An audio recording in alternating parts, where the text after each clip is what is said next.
Nisam očekivao da će me pregledati. Samo treba se ponašati samouvereno. Stanite, da li to igrate košarku? Znate, i ja treniram košarku ceo život. Imam puno medalja. Daj mi tu loptu. Ne mogu. Zašto?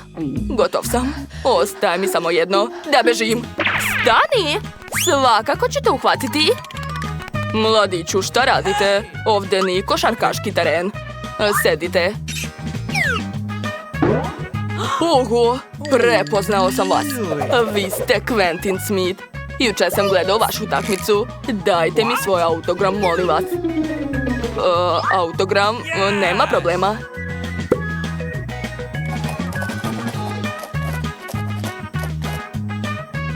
To je to. Izvoli. Hvala puno. Stani odmah. Doktore, nešto krije od nas. Nije hteo da mi da loptu. Daj mi je odmah. Saznaću čemu je stvar.